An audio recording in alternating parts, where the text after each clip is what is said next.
we're all here to reflect, remember, and practice together. So that's a beautiful, precious opportunity. And as usual, every time we begin, what makes all the difference in every moment for where we move from here is connecting with our motivation.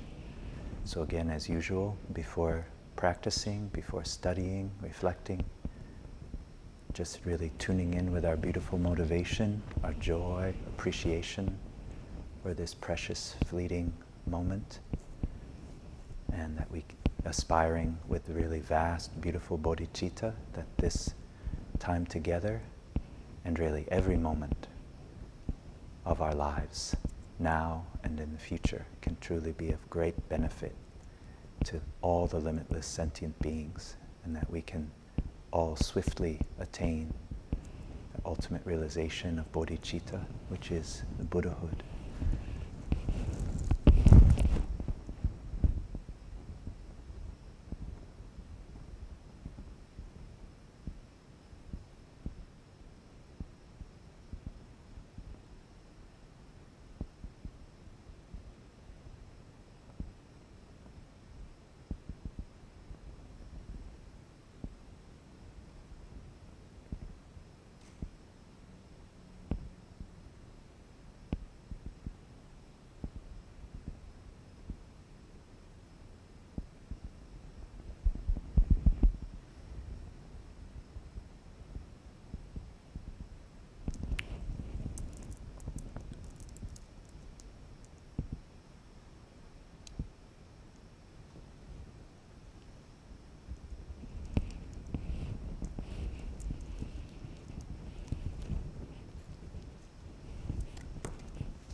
And so as we're practicing, again within the frame of our Ngondro, we're always connecting with what is the aim of our practice. And really the aim in this context is to absorb the beautiful teachings of the Buddha into our mind and heart and realize them. And the essence of that is really training our minds in the great, beautiful bodhicitta, the thought of enlightenment, a heart of warmth, openness, tenderness, intelligence, and great confidence in the goodness nature of ourselves and all beings, and openness to understanding all the myriad ways. And so within our Dharma practice of revealing the nature of our mind, which is the thing through which we experience everything, we have our formal practice, which gives a nice frame, a nice little vessel that we can always keep a continuum of touching a home base and reflecting upon all the teachings we've heard and the experiences we have had, to kind of continue and touch home base. And so within the framework of our practice, we all know, I'm just kind of reviewing what's always essential. And of course, this is all from my own little mind, but each one of you has your own understanding of the Dharma and own way of hearing the teachings. And so just please keep that in mind. So always when we're beginning, we have what we're called the three frames, right?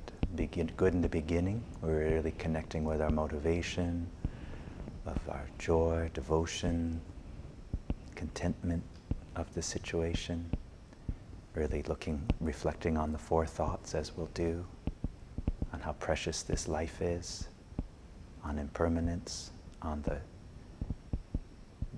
law of cause and effect, and of all samsara, and all of its challenges and sufferings. And along with the four basic teachings of the Buddha, the Four Noble Truths. So reflecting on samsara and its causes, and then recognizing the deeper teachings of the Buddha, that this beyond samsara, pervading samsara, is the essential nature beyond suffering.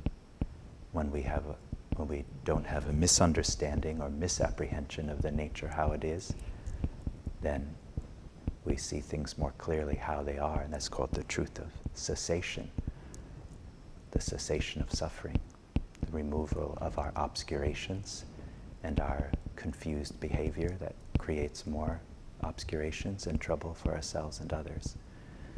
And then there's the cause of revealing, the causes for removing our obscurations, increasing of our positive qualities of wisdom and compassion, which is the path of Dharma, and reflecting on the beautiful qualities and abilities of the Dharma, which are known classically, right, as the three jewels. And we've been spending the last few sessions a little bit with reflecting on kind of the aspect of our Ngondro practice, of our foundational practices, on the section of Ngondro, of refuge within Ngondro. And I think it's important to remember that just like our Ngondro practice isn't something we run through and then leave behind us, either in the day or with the accumulation of practices. Similarly, with each section within our Ngondro, right, we're adding, we're bringing, letting our minds reflect and focus on another aspect of what our practice is. Does that make sense? So we're not just doing, like, refuge is not separate from Bodhichitta, right? The 5 main sections in our, I know there's some people who are just tuning in, coming today. So there's these 5 main sections of these essential practices. First there's the outer, which we just talked about, the four thoughts that turn the mind. And then we have our refuge practice, which is the essence of refuge, is our confidence, our faith, our devotion in the 3 jewels, in the Buddha, Dharma, Sangha. And then generating bodhicitta is the second, generating a mind of loving kindness and openness to be of true benefit from now for all beings forever. And then accumulating our merit, accumulating positive frame of mind and actions that follow through with that. So with the skillful means of offering the mandala to the 3 jewels, offering everything within the experience of this life and all future lives to the goodness and positive victory of the glory of the 3 jewels shining in the minds and hearts of all beings. And then removing our obscurations through the very skillful means practice of our Vajrasattva practice. This is the 4th. And then mingling our mind with the enlightened mind of the Guru, of Guru Yoga, mingling our mind with joy and devotion again and again with the heart of awareness, the mind of enlightenment, the fully ripened mind of the Buddha, of our precious teacher, is the 5th.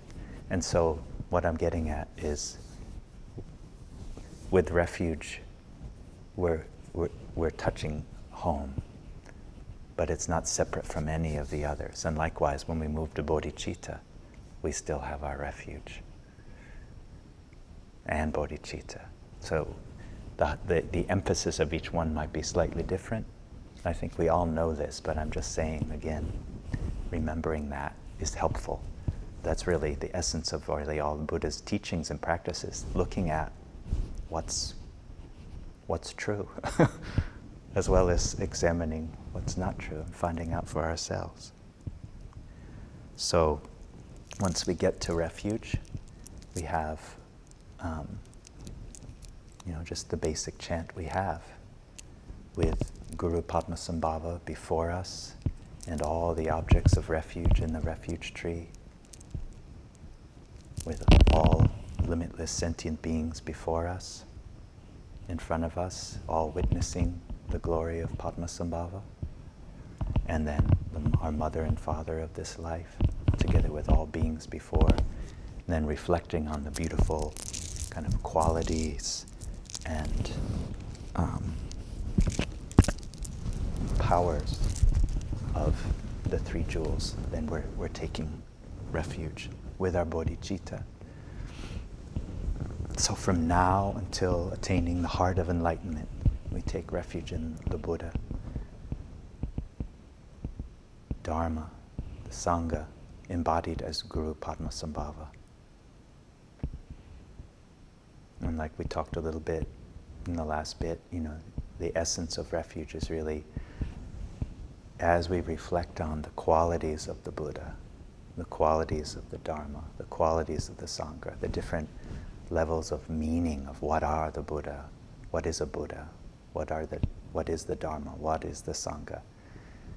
The more we practice, then we explore, we see, our interest is fed both through what we hear and being able to apply the practice in our own lives. And our faith, our confidence, our devotion only deepens because it's based on our experience and our knowledge and our practice increasing.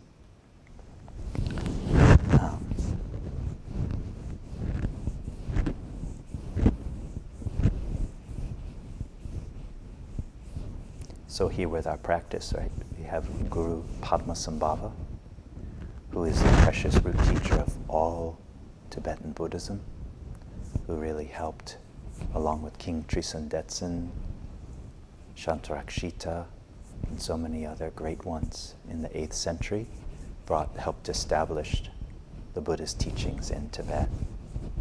So this living Buddha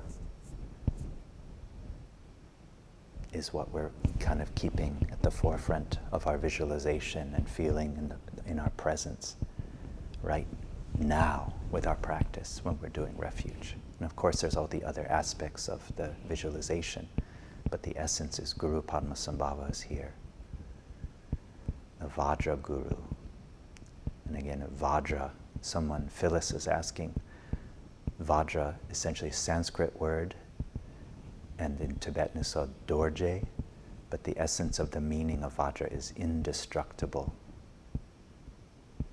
So indestructible, unshakable, why? Because all ignorance is gone. To be a Buddha means one's innate nature is fully developed and all misunderstanding is completely gone. So that means in union with just how things are, which can never be shaken, and is also shiny, brilliant, with love, with compassion, with skillful means to tickle all of our minds and hearts into awakening through all kinds of different means. All the Buddhas of the 3 times, like we've heard, all had teachers. And it said too, right, that out of all the Buddhas of the 3 times, past, present, future, of this fortunate aeon, of past ones, of future ones, the most kind are the teachers that arrive in our own lives, who of course are carrying the lineage of teachings and realization of the Buddha.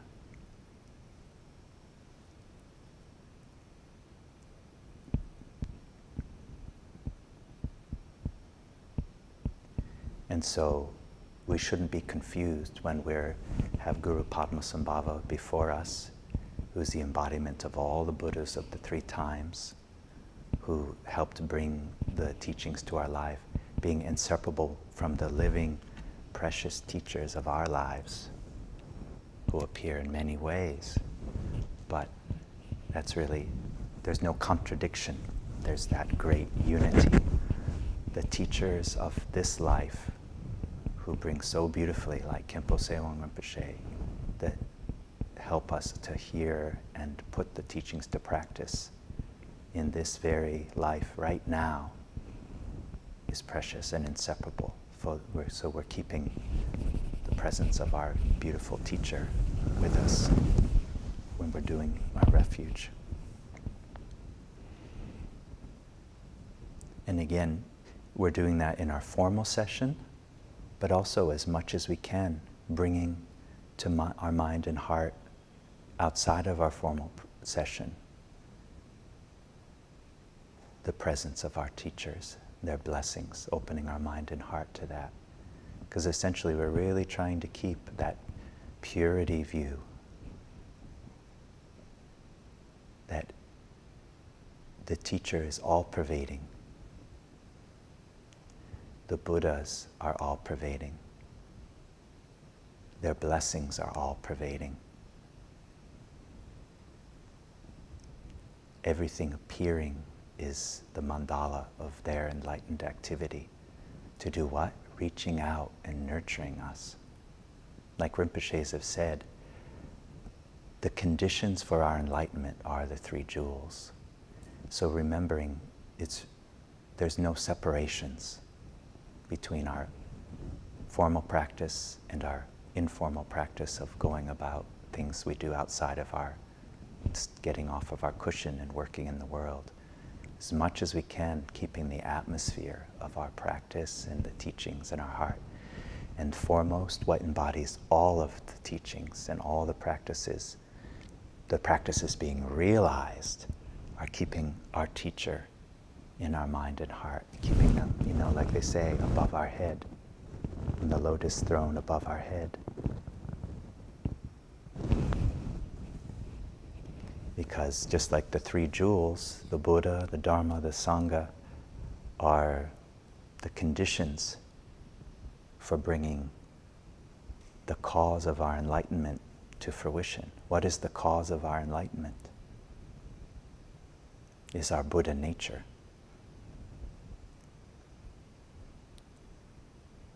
Which is, our very essence. So our Buddha nature, we simply haven't discovered fully yet. We're beginning to bring out some of its beautiful qualities and relax and let them flow, and beginning to remove our emotional obscurations and our knowledge obscurations, and letting that come and increasing our bodhicitta and being able to stabilize our bodhicitta and practice our bodhicitta to just bring that fuller and fuller. So we're having confidence and devotion to those who've totally realized the teachings and realized the truth, their own Buddha nature, who are in the full flower, the full fruit of complete omniscience,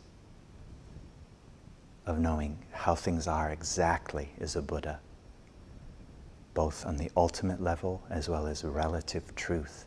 Like it's kind of inconceivable to us, but it's good to begin to imagine what omniscience is like.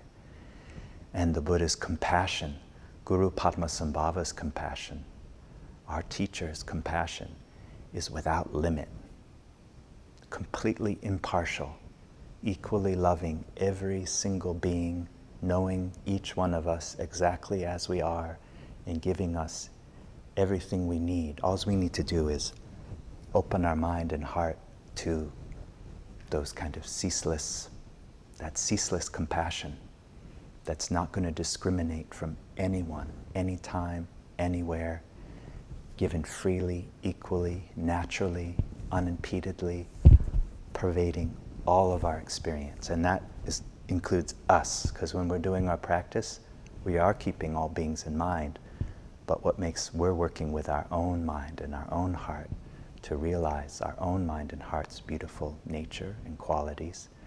So that's the other part of when we're taking refuge. We're having more and more confidence in our own, the thought of the fact that we actually could be enlightened.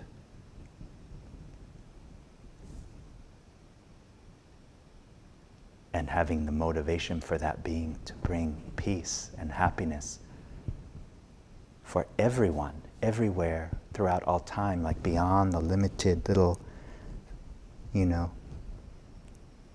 mite in the fur of the mouse in the grass, of maybe at least my current experience, to like that full, beautiful, pure, huge vista that is like, even when we start to move through the bhumis, not to mention full Buddhahood.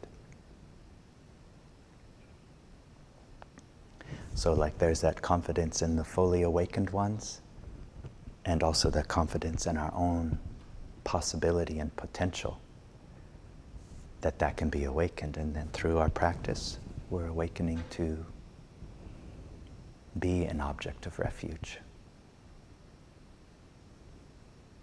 So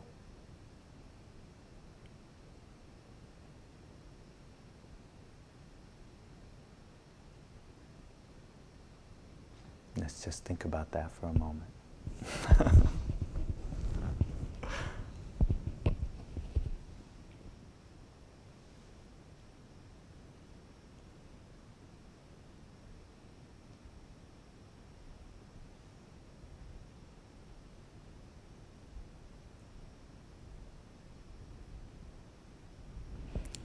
And another aspect of that, again, I know I'm not saying anything new, but is again remembering Guru Padmasambhava,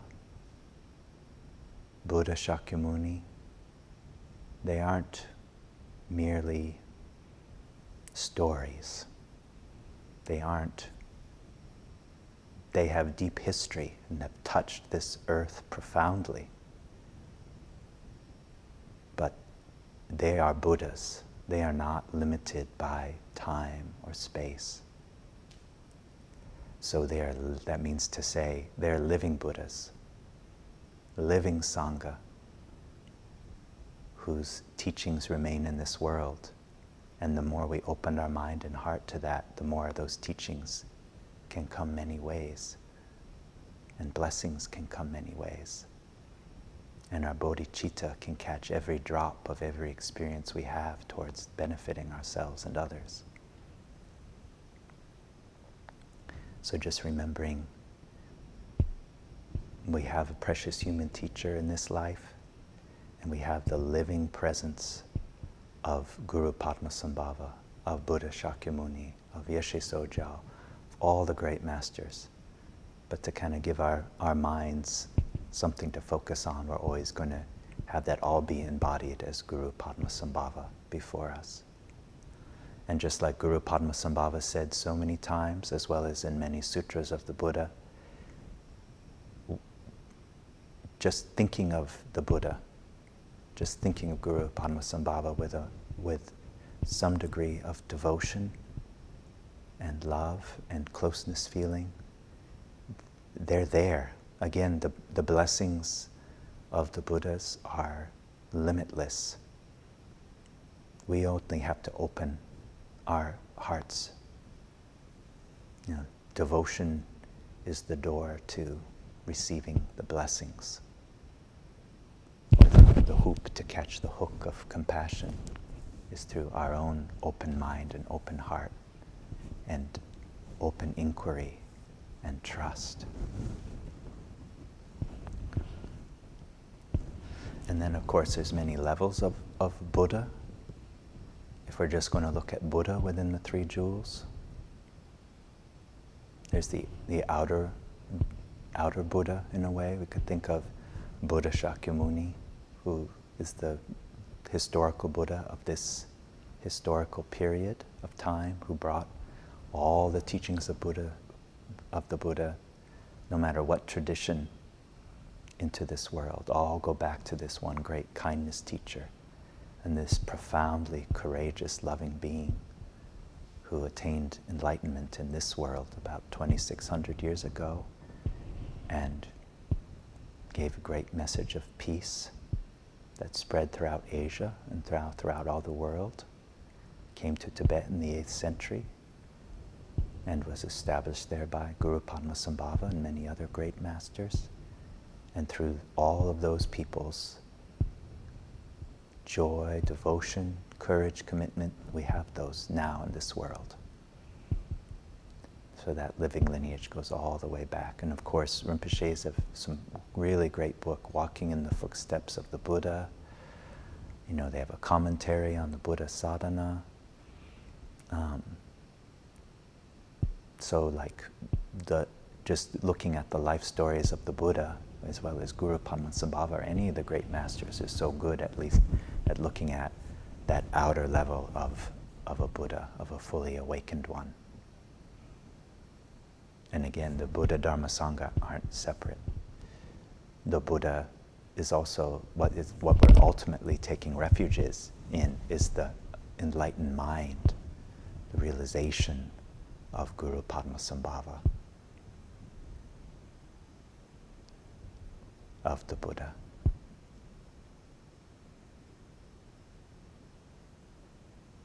That enlightened mind is in complete union with what we know as the three kayas, which again aren't three separate things. They're three aspects for us to begin to frame the inconceivable reality of things. So the Dharmakaya, right, is being fully stable to just and at one with the vastness, unimpeded openness of mind.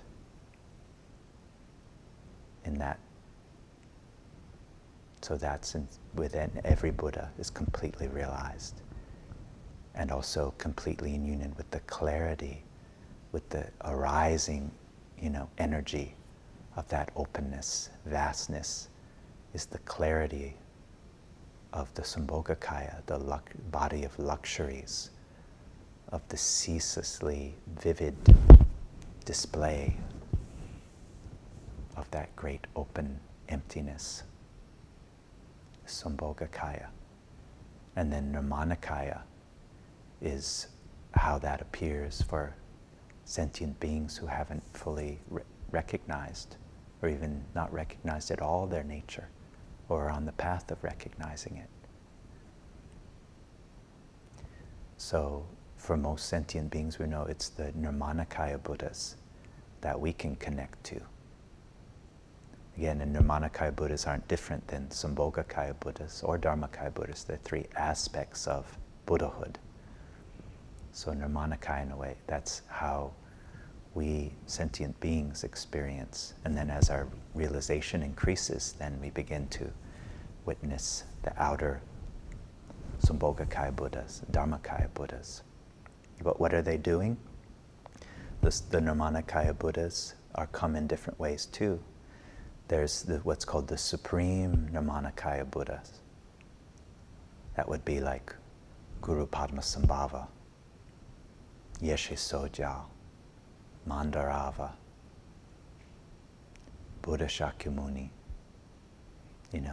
These great enlightened beings who have appeared in this world, as an example of a supreme Nirmanakaya. Also, Nirmanakaya comes in other aspects too, such as art. So like when we see the statues of representations of the Buddha's mind, body, speech,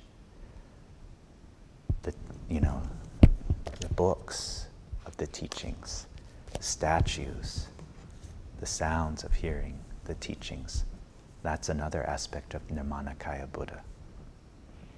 And then also all kinds of varied ways Nirmanakayas appear as medicine, as circumstances that bring protection and peace and balance to beings. So in a way, we're getting back to how there's no separation. The more we open our minds and hearts to the all-pervading enlightened activity of our Guru, then the more we're experiencing and benefiting from the Nirmanakaya Buddhas. So and that's on the level of, and to do what? To recognize our own Dharmakaya, our own Sambhogakaya, our own Nirmanakaya. And the essence of that is just what we can do in every practice. Look to our mind. Just let our awareness rest. investigate our mind as we do according to the instructions. Where is it? What does it look like? How does it sound? Can we find it? What shape is it? All the different methods the Buddha gave us to investigate the nature of our mind. And of course, no one's found their mind, not even the Buddha. But the point here is that very aspect of what's in our practice. With every practice, whether we're chanting or in a silent meditation, letting our mind rest in that openness, is we're connecting with our own Dharmakaya. And then inseparable from that openness, that vastness, that unfindability, is just the clarity of our awareness, the arising energy of our awareness, which as we settle more and more and more and are able to be less and less distracted and see more and more that the emptiness of everything that's appearing, then the purity of that Sambhogakaya, clarity of our own mind, becomes more apparent. And in the meantime, that all-pervading compassion of our mind, that's uncompounded, that's uncreated, that's ceaselessly arising, is every part of our experience, no matter how muddled it is or how pristine and unobscured it is another way of connecting with our trust in our own experience that's open to the blessings of receiving the blessings from those who've recognized it.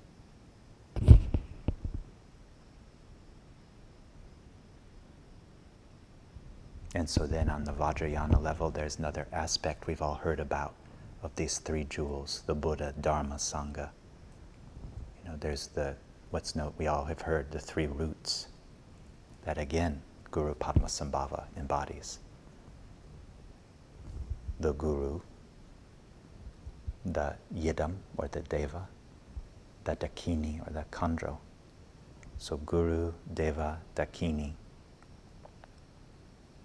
are the three roots. The Guru is the source of all blessings, the fully enlightened mind, the source of all blessings, full of compassion, that's completely impartial, all-pervading, and very, very skillful in display.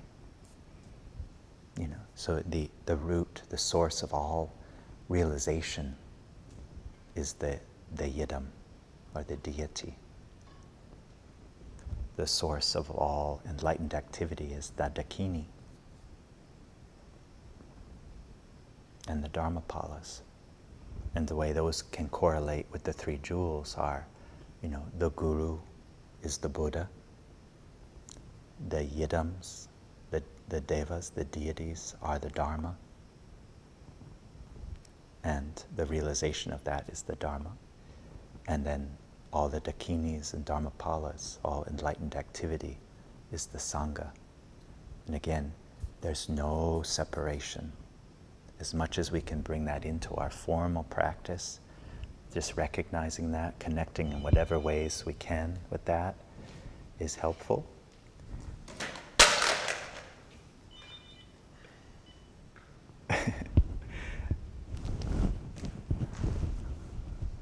And there's no separation. As much as we can kind of just remember that gently, gently, gently, again, come back again and again and again to just touching base with our motivation and keeping the view that we've been introduced in the teachings, and try to remember the instructions that we're taking to heart, and have our activities kind of follow in line through the support of our mindfulness to bring that in. So I should probably stop talking, and we continue again our ongoing conversations and reflections. So we'll just sit for a couple moments, and then we'll begin our formal Ngondro practice, which of course you're welcome to join if you'd like. So we'll just relax for a few moments, and then we'll begin. And again, we're going to be using this Ngondro practice, and we'll start with a few, again, lineage prayers, keeping again Guru Rinpoche, Guru Padmasambhava as the kind of the main focus for all the all-pervading